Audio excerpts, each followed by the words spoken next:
Here is how to check for malware on your Android phone.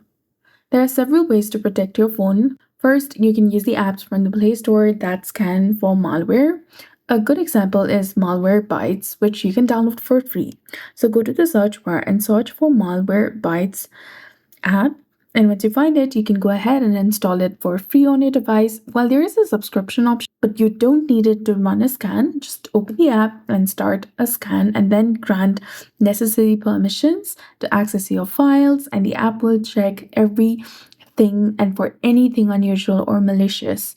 It will then show you the scan results. This is a great way to scan your device for malware. And another tool is Google Play Protect, which helps ensure the apps you download from the Play Store are safe.